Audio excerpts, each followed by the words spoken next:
First of all, I want to tell Happy New Year to all. And today I will explain about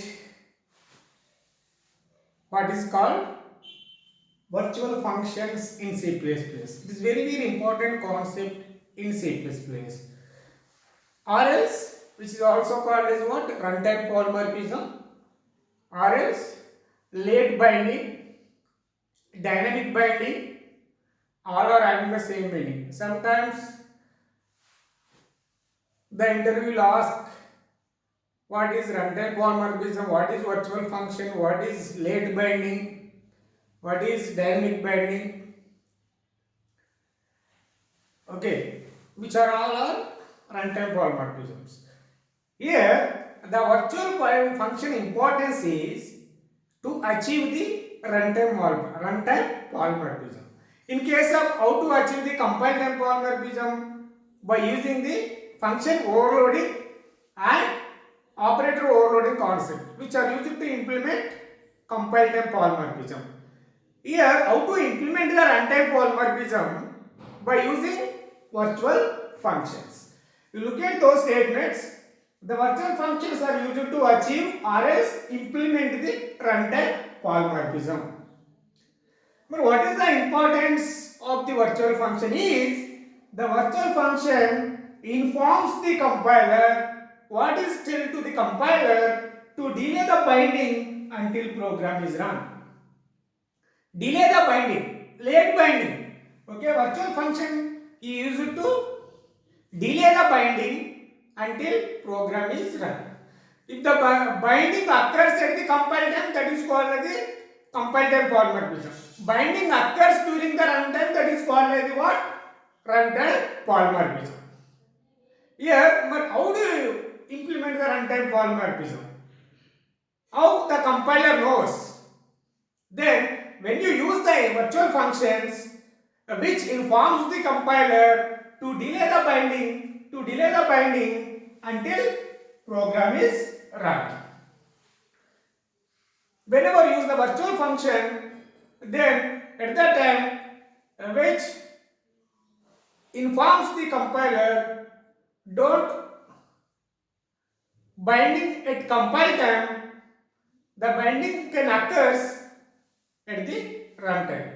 That concept is called as what? Runtime polymorphism. How to implement the runtime polymorphism is virtual functions. Then some rules for the virtual functions. It has also some rules, and after that I will tell you what is the syntax to declare the virtual function. After that I will write the example for the runtime polymorphism. The virtual function must be members of the class. The virtual function must be members of the class. Members mean it must be member function of the class, and members means either data member or member function.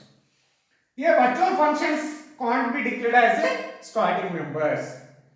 Virtual functions can't be supported to the what? Static members. I hope it is clear. It can't be static members. They are accessed. The virtual function can be invoked or accessed by using object pointers. How the virtual function will be called? How the virtual function will be invoked? By using what? Object pointers. The object can be declared as a pointer. By using the pointer object, we can able to access the virtual function. The next statement is that a virtual function can be a friend of another class. Yes, it is possible. The virtual function can be a friend of what? Another class. But the virtual function can't be a static members. But it can be a friend functions. Friend of another class. We can't have the virtual constructor. Don't use the virtual keyword for the constructors, but we can have the virtual destructor concept will be there. The virtual keyword can be applicable to the destructor. The virtual keyword don't use to the constructor. That concept is called as the virtual constructor and virtual destructor. And virtual functions can be declared. I hope it is clear. The virtual function is used to implement the runtime polymorphism. But what is the importance? What is virtual function is to inform the compiler to delete the binding until program is run. Then some of the rules of the what? Virtual function. The virtual function must be a members of the class. Virtual function can't be a static members. Virtual function can be accessed by using object of the class. The virtual function can be a friend of another class. It is possible. Then we call virtual function. We can have the virtual constructor, but we don't. We can't have the virtual constructor, but we can have the virtual destructors. This is a little bit introduction about the virtual functions. I hope it is clear. Then after that I will write the syntax to declare what? Virtual function. What is the syntax to declare the virtual function? After that I will write the example to implement runtime polymorphism by using virtual functions. Isn't it? Just wait a second. Just erasing the board. Then what syntax to declaring the virtual what functions. What is the syntax? Declaring what? Declaring a virtual function. Declaring a virtual function. Then what is the syntax to declaring it? Then virtual return type, member function, then arguments,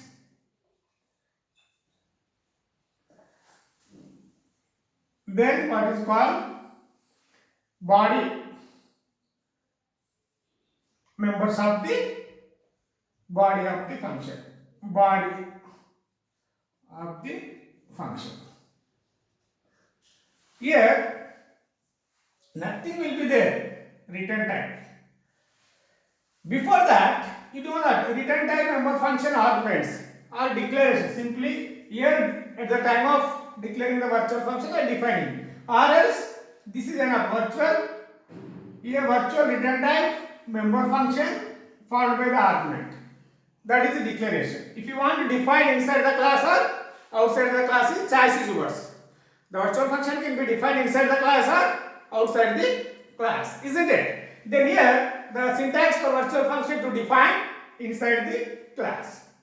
The virtual, the return type, then member function name, the member function name, then arguments. This is called as the body of the function.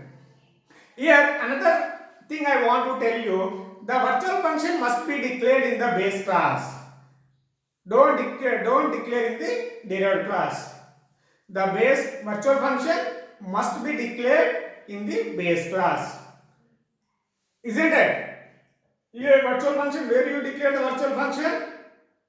In the program, the virtual function must be declared only in base class, but not in the derived class. I hope it is clear. This is the syntax for declaring the virtual function. Virtual is a what? Keyword. The virtual is a keyword. This is called the data type. This is called name, function name. This is called as what? Arguments. If you want to include the arguments, you can include over here. Otherwise, it is empty. Then whatever the code you want, right? You can write inside the function. Before that, you should use the virtual keyword. This belongs to the what? The function belongs to the virtual function. Then after that, I will write the example. I will write the example to implement the runtime polymorphism. Then I erasing it. Then example for implementing the what runtime formalism. Example is example.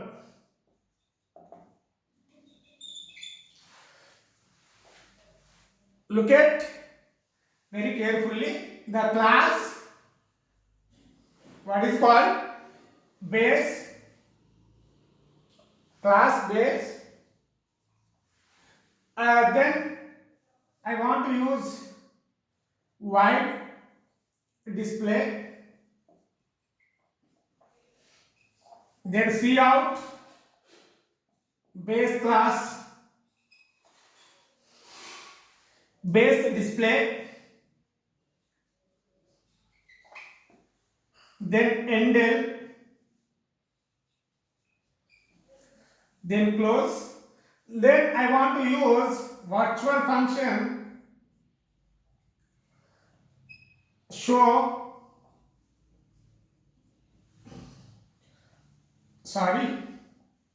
virtual void. Then function name is show.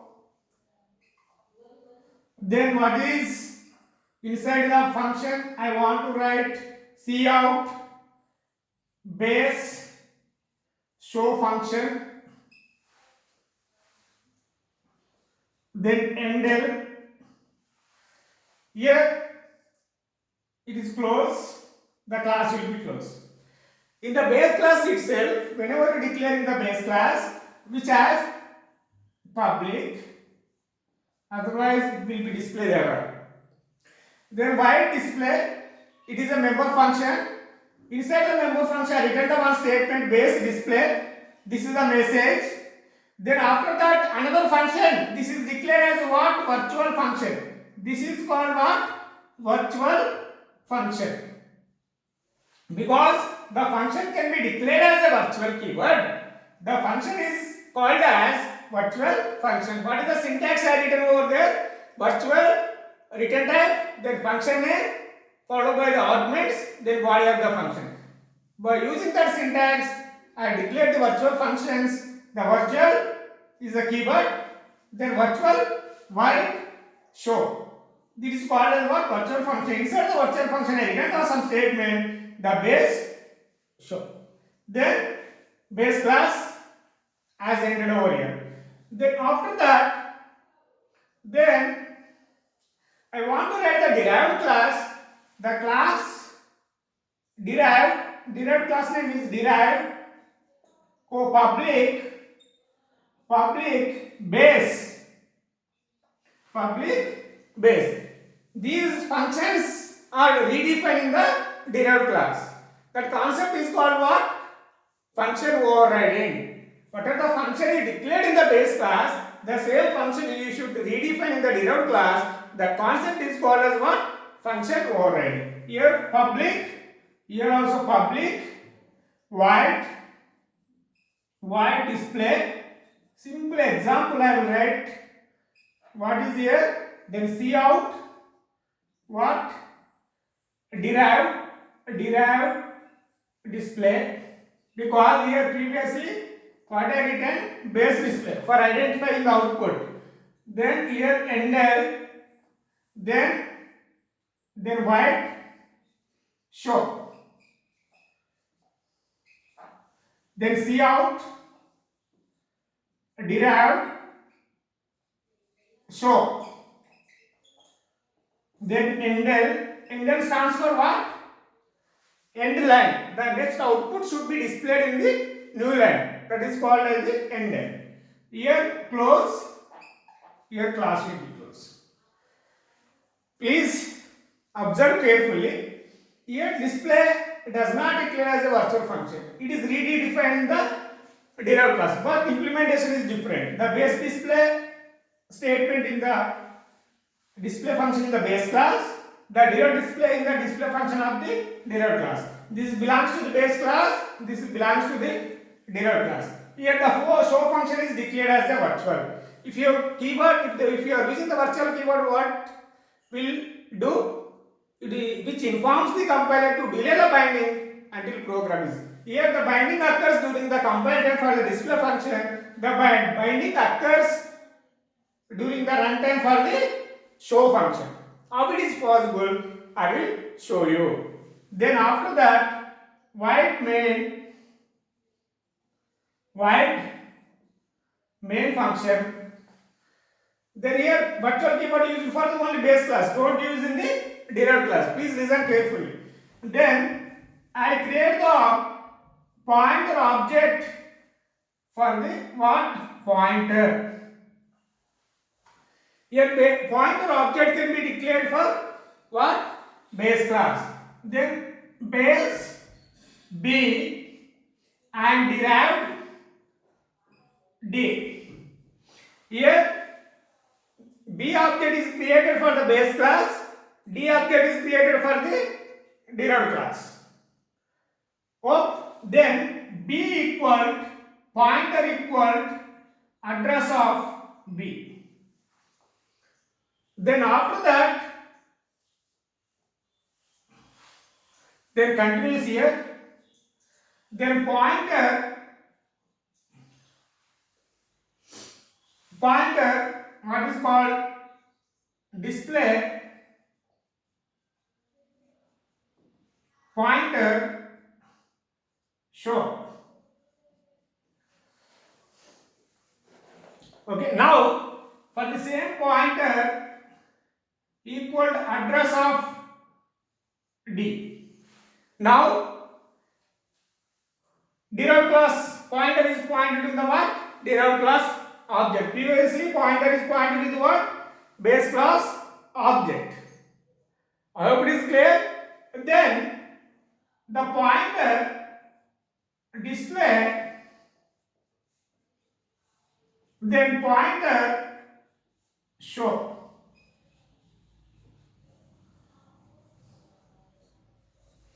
Yeah, listen carefully. It is complete program of the virtual functions or runtime polymorphism. Base class pointer has created. Suppose this is what? Base. What is the pointer? It is a pointer because it is base class B. Then what is derived class? D. Object has created because there are no members in the point base class B and derived class D. Now pointer is object is pointed to the what? The address of base class object will be stored in the, suppose it is what is called 100. Okay, base class address is 100. Okay, it is the D, suppose it 200. Here now it is stored because it is pointed to the what? The pointer is pointed to the base class object B. Then pointer display. Then which method will be called now? Then display method of excuse me. The display method of base class. What is the output? Okay, I will write the output over here. Please. The output is first base display. Output is base display. Then pointer dot show. Then the show function will be executed in the base class. And then what is the output is base show. Base show. Then after that, now here pointing to the what? Pointer is pointing to the what? Derived class object. Now pointer is pointing to the derived class object. Here pointer dot display. Here even though here storing the address of the derived class in the pointer base class pointer, here the display function can't be a virtual function. Then pointer dot display. Actually, which method will be called? Derived dot display should be the output. But what is the output we'll get by the compiler?